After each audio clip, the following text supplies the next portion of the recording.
Com a tese do marco temporal rejeitada pela maioria dos ministros do Supremo Tribunal Federal, critérios para demarcação de terras indígenas e também indenizações, por exemplo, ainda precisam ser estabelecidos pela Corte.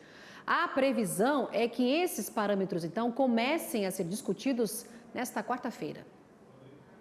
Por 9 votos a 2, os ministros entenderam que era inconstitucional a tese de demarcar somente terras ocupadas por indígenas em 5 de outubro de 1988. E isso gera repercussão na Câmara, como, por exemplo, como serão indenizados os povos indígenas e não indígenas depois dessa decisão. Os critérios para a demarcação de futuras terras indígenas e como serão as indenizações aos produtores rurais que ocupam essas áreas ainda serão analisados e estabelecidos pelo Supremo Tribunal Federal. O trabalho dos ministros agora é encontrar um caminho que não gere prejuízos a ambos os lados.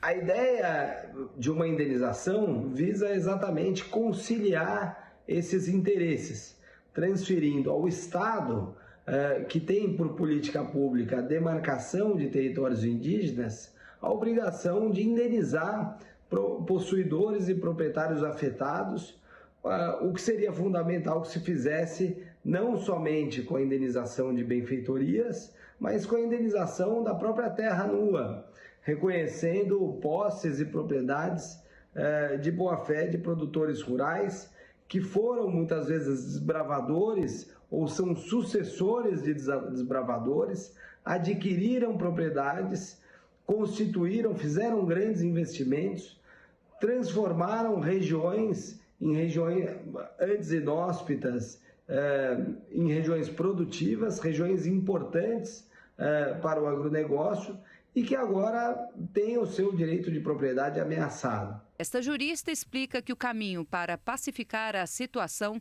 seria a de indenização paga aos produtores rurais pela terra e pelas benfeitorias, tese defendida no voto do ministro Alexandre de Moraes.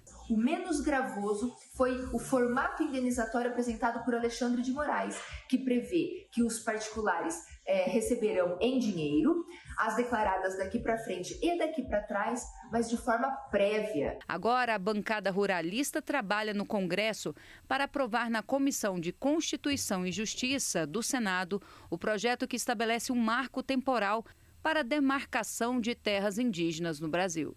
Nós achamos e defendemos aqui no Congresso Nacional legislação que dê ao índio direito de produzir dentro do seu território, de agregar valor, tirar o seu próprio sustento, poder ter as suas reservas. E nós sempre deixamos claro que não é o tamanho do território da comunidade indígena que vai dizer a qualidade de vida que ele tem. É só olhar o caso dos Yanomamis, território maior do que o estado de Santa Catarina, 25 mil índios passando fome, violência sexual, desnutrição, invasão das suas terras. Ainda na semana passada, os parlamentares apresentaram no Senado uma proposta de emenda à Constituição que poderia dar fim a futuros embates jurídicos. Só que a PEC, ela não trata de marco temporal ou indigenato. Ela altera o parágrafo 6º da Constituição Federal do artigo 231 e ela cria o artigo 67A do ato das disposições transitórias, prevendo a indenização ao particular. A Confederação da Agricultura e Pecuária ressalta que vai trabalhar para garantir a segurança jurídica do setor,